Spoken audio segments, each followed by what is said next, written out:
मैं अपने अपनी बेटी को कभी नहीं भूल सकती, कभी भी नहीं। जब तक जब तक मेरे शरीर में जान है, आज तक उसके लिए भटक रही हूँ कि कहाँ मेरे बेटे को इंसाफ मिलेगा। हमें उसके न्याय के सिवा कुछ नहीं सोचता। जो जहाँ बुलाता वहाँ चले जाते हैं कि कहीं तो मेरे बेटे को न्याय मिलेगा। काश मेरे बेटे भी होते तो ऐसे करते। अभी तक मैं उसके कपड़ों की अटैची तक नहीं खोलती।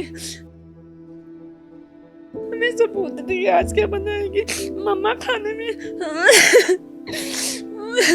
मुझे हर जगह वही दिखाई देती है, हर जगह हर जगह। ये सड़क ही हमारा घर है कि जहाँ दिन रात अपने बेटे के लिए न्याय मांग हिम्मत देती थी, अपने पापा को हिम्मत देती थी और अपने भाई को भी कि अब हम दोनों हैं ना।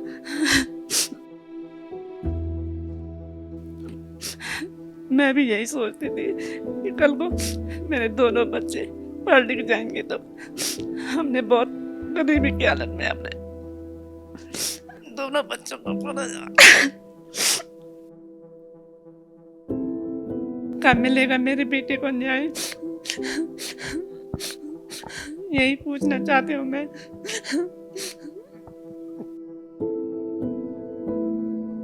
आज जनता नहीं होती तो शायद मेरे बेटे का भी पता नहीं चलता। और आज भी मैं जनता से हाथ जोड़ती हूँ कि मेरी इस लड़ाई में मेरा साथ दो।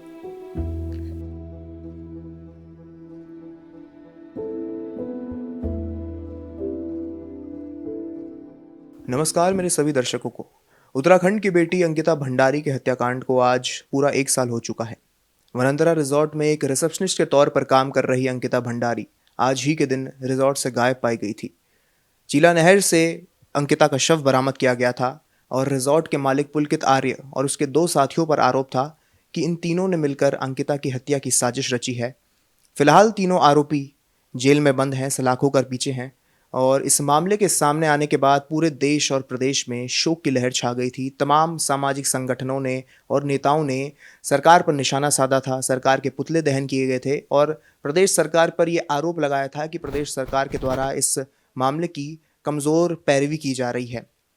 प्रदेश सरकार के द्वारा इस मामले में एसआईटी का गठन किया गया था, जांच बैठाई गई थी और कोर्ट के द्वारा 500 पन्ने की चार्जशीट दाखिल की गई थी।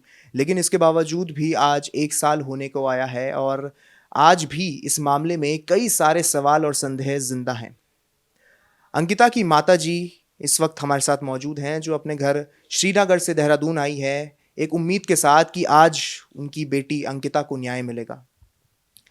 माता जी, 1 साल होने को आया है अंकिता के मामले को। तमाम लोगों ने इस मामले पर सवाल उठाए हैं, सरकार पर निशाना साधा है, उत्तराखंड में जगह जगह प्रदर्शन किए गए हैं। एक माँ के दिल पर क्या गुजर रही है?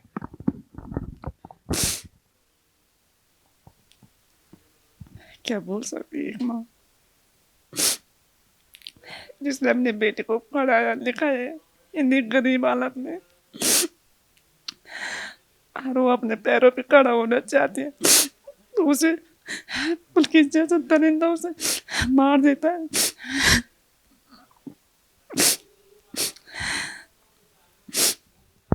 कितनी कितनी जिम्मेदारियां थी अंकिता के ऊपर। महज 19 साल की उम्र में वो घर छोड़कर चली गई थी नौकरी करने के लिए। कैसा स्वभाव था?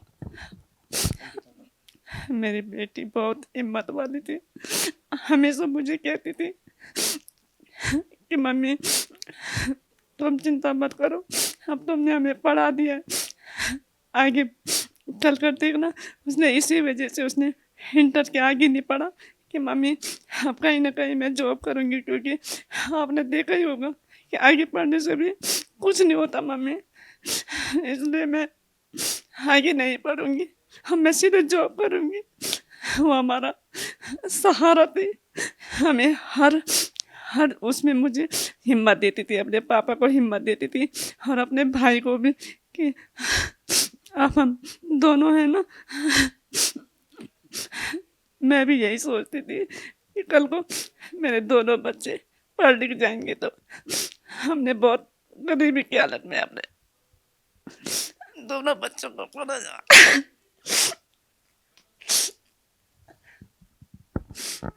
मैं अपने अपनी बेटी को कभी नहीं भूल सकती, कभी भी नहीं। जब तक मेरे शरीर में जान है, तब से मैं आज तक उसके लिए भटक रही हूँ कि कहाँ मेरे बेटे को इंसाफ मिलेगा।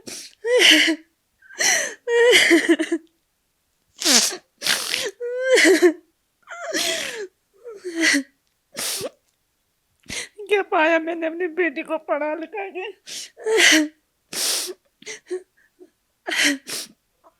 उम्र भर का दुख मुझे इन दरिंदा की वजह से भुगतना पड़ रहा है। क्या कसूर था मेरे बेटे का? वही हिम्मत वाली थी, हर क्षेत्र में आगे थी वो, उसे सब काम आता था, उसे हर चीज़ के लिए बोलती थी मैं करूँगी। इतनी पढ़ी लिखी, इतनी होशियार, स्कूल में भी सबसे होशियार, हमें बहुत सपोर्ट करती थी। जब भी हम किसी चीज़ से हार मान जाते तो बोलती कि देख, हार नहीं माननी चाहिए, हम दोनों हैं ना। लेकिन आज आज हम उसकी वजह से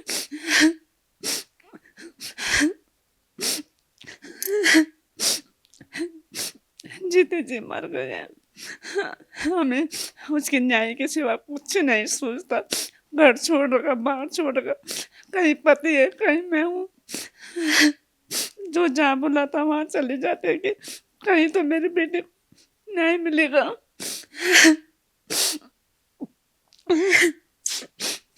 हर वक्त यही सोचती हूँ कि क्या बीती होगी मेरे बेटे की, जब मेरे बेटे के साथ इन्होंने ऐसे किया।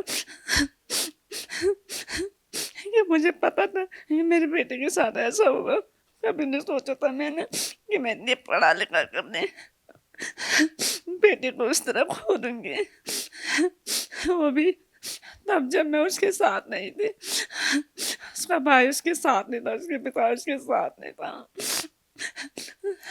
क्या बीती होगी उस पे, किस तरह से मैंने उन्हें पाला पोसा।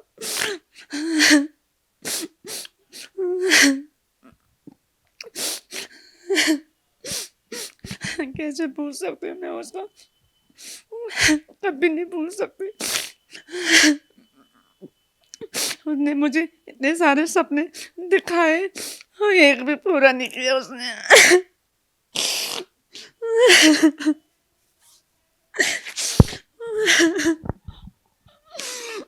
आज भी मैं उन्हीं सपनों में डूबी रहती हूँ।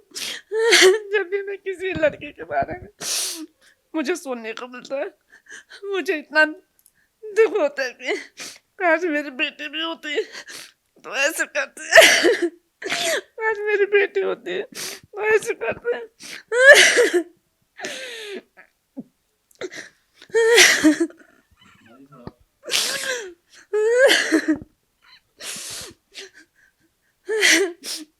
कब मिलेगा मेरे बेटे को इंसाफ?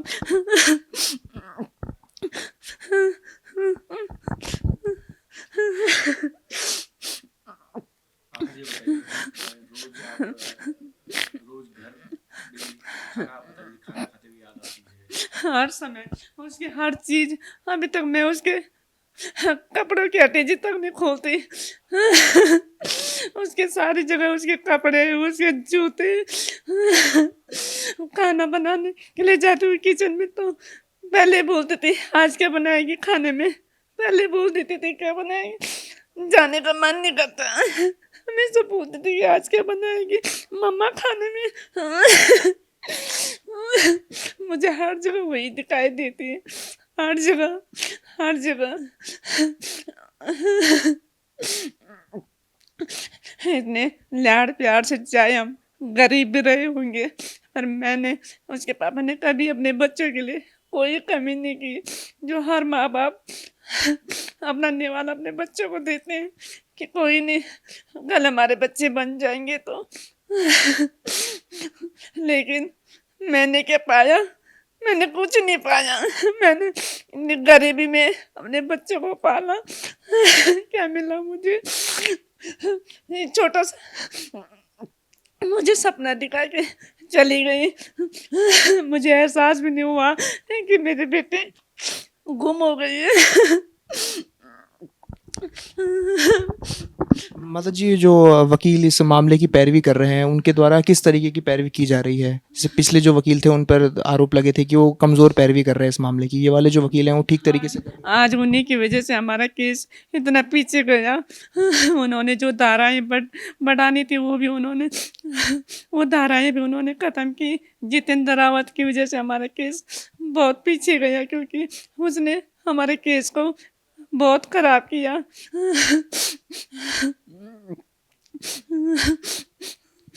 ये वाले जो वकील हैं वो ठीक तरीके से कर रहे हैं? हाँ जी, इन पे हमें बहुत भरोसा है। हमें भरोसा है कि हमें ज़रूर न्याय दिलाएंगे।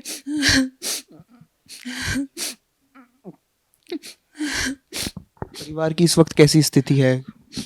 क्या स्थिति होनी आप दे ही सकते हैं कि पति कहाँ है, मैं कहाँ हूँ, हमारा क्या घर है। अब हमारा ये सड़क ही हमारा घर है कि जहाँ दिन रात अपने बेटे के लिए न्याय मांगने के लिए दर दर की ठोकरें खा रहे हैं। हम ही जानते हैं हम कैसे आते हैं,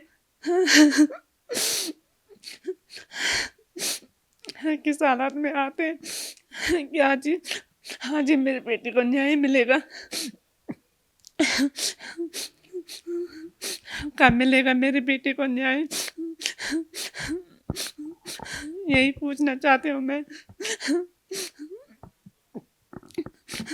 पिछले 1 साल से आप लोग आवाज़ उठा रहे हैं अंकिता के न्याय को लेकर। किसी के द्वारा दबाव बनाया गया किसी तरीके का?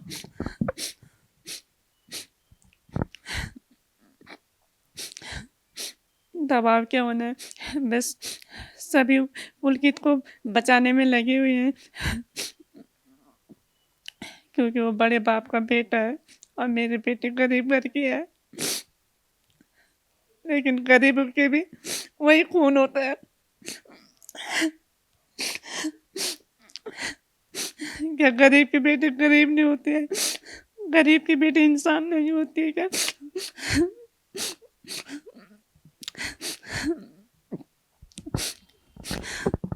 आपने जब सामने से देखा होगा पुलकित को, उसकी आंखों में आपको कोई पछतावा, कोई शर्म दिखी? कोई नहीं, क्योंकि उसे घमंड है कि मैं बड़े बाप का बेटा हूँ और मेरा कोई भी कुछ नहीं बिगाड़ सकता। ये हमने कोर्ट में भी देखा है कि हमें ऐसे घूर के जाता है।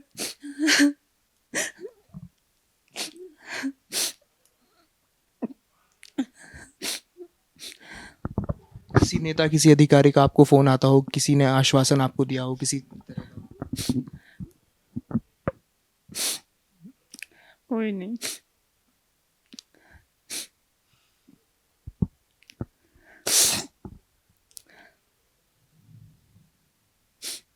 बस मेरे साथ तो हमारे आशुतोष भाई जी हैं, जिनके वजह से आज हम खड़े हैं। वो हमें पल पल हमें हमारे साथ रहते हैं। आपको कब पता चला था कि अंकिता रिजॉर्ट से गायब पाई गई है, रिजॉर्ट में नहीं है? हमें 19 तारीख शाम को वो भी इसने हमारे साथ धोखा किया कि वो अंकिता मेरा मोबाइल लेके भाग गई। इसने इसने सही भी नहीं बोला, जबकि वो 18 तारीख को गुम हो गई थी और इसने हमें 5-6 बजे फ़ोन किया। वो भी इसने नहीं किया, किसी ने किया फ़ोन। इसने कुछ नहीं बताया हमें। फिर इसने बोला कि अंकिता मेरा मोबाइल लेके पता नहीं कहाँ चली गई। हमने इसको बोला वो तो ऐसी नहीं थी, उसके पास तो मोबाइल था। बोला नहीं, मेरा मोबाइल लेके भाग गई है वो। इसने ये भी झूठ बोला कि अभी हम पुलिस में हमने रिपोर्ट लगा रखी, जबकि मैं इसको बार बार फ़ोन कर रही थी। पूरी रात भर मैं इसको फ़ोन करती रही।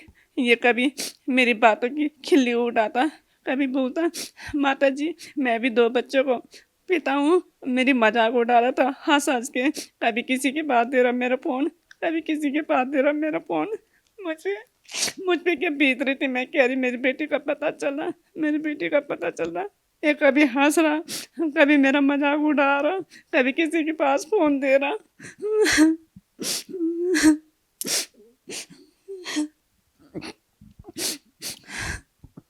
इसने तब भी सही नहीं बताया कि हाँ इसने हमें वक्त पे फ़ोन कर दिया होता तो क्या पता मेरी बेटी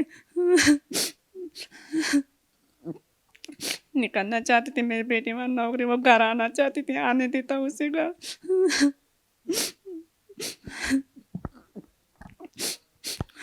अंकिता ने आपको कभी बताया कि वो किसी तरह की परेशानी से जूझ रही है या फिर नौकरी छोड़ना चाहती है? वो क्या बताती इसलिए नहीं बताया होगा कि मेरी मम्मी चिंता करती, मेरा मेरा भैया चिंता करता है, मेरा पिता चिंता करता है। हमने कभी सपने में भी नहीं सोचा होगा, ना ही कोई माँ ऐसे सोच सकती है, ना ही कोई पिता कि पुलकित आर्य जैसा किसी बच्ची के साथ ऐसा कर सकते हैं। मैंने जब अपने पति को बोला कि वहाँ पे सब ठीक है, बोला हाँ, वो अंकिता को बेटा बेटा भी बोल रहा था और वो ऐसे क्यों करेगा, उसका अपना परिवार भी है, उसकी मिसिस सीए है, वो ऐसे क्यों करेंगे। हमें भी भरोसा आया कि हाँ अच्छे लोग होंगे, किसे पता था कि ये इस तरह की हरकत करेंगे। हम तो कभी सपने में भी नहीं सोच सकते। हमने कभी एक चींटी को भी नहीं मारा होगा तो हम तो ये तो कभी सोच भी नहीं सकते कि कोई एक बेटी के साथ ऐसा करेगा। क्या कसूर था उसका, सिर्फ वो गरीब थी बस इसलिए।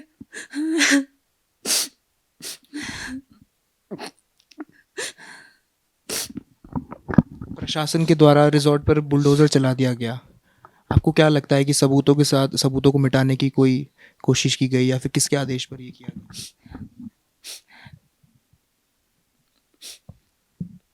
इसके बारे में मैं क्या बोलूं, मुझे तो तब होश भी नहीं था, पर सबूत तो उन्होंने मिटाए हैं। अंकिता का कमरा ही क्यों तोड़ा उन्होंने।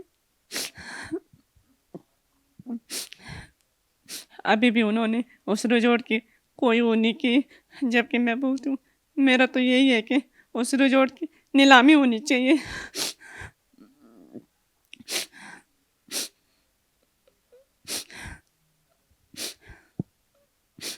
जिस रिजॉर्ट में उन्होंने मेरी पाली सहती बेटी को इस तरह से मारा और हमें बनक भी नहीं होने दी।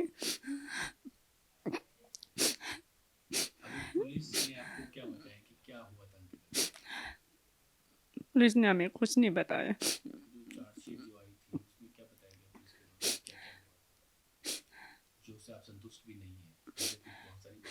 क्या संतुष्ट होंगे हम, बेटे के तो सारे सबूत मिटा दिए, उसका बिस्तर उस समय तो वही था, तब कहाँ गोल हो गया वो बिस्तर, उसके खाने की प्लेट तब कहाँ गई।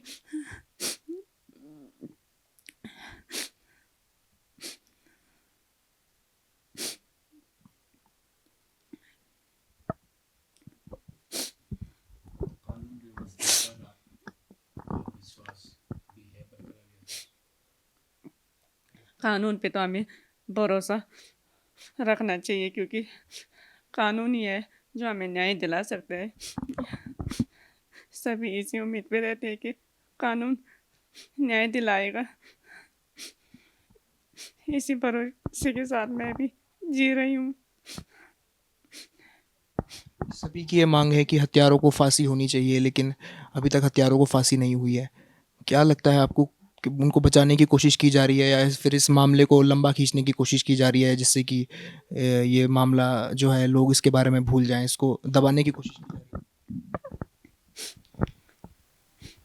वो सब तो जनता भी देख रही है कि क्या हो रहा है इस केस में, क्योंकि जनता भी सब देखती है, ऐसी बात नहीं है। और जनता ही है जो आज तक हमारे साथ रही।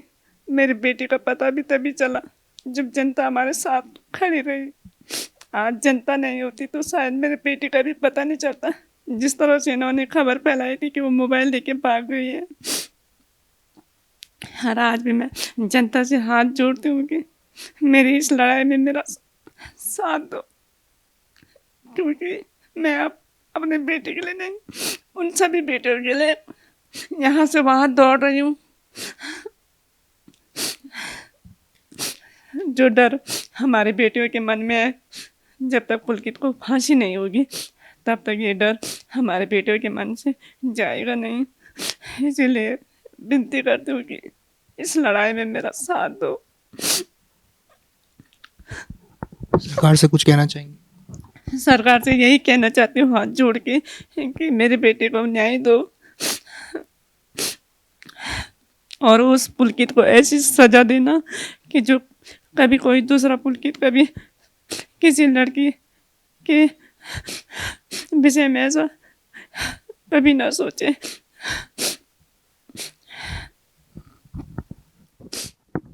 हमारा आपसे यही अनुरोध रहेगा कि अंकिता के न्याय के लिए आप लगातार अपनी आवाज़ उठाते रहें।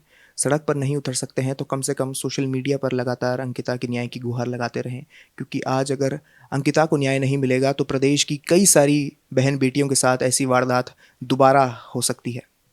देहरादून से मैं हूँ दिविज भोगना। नमस्कार।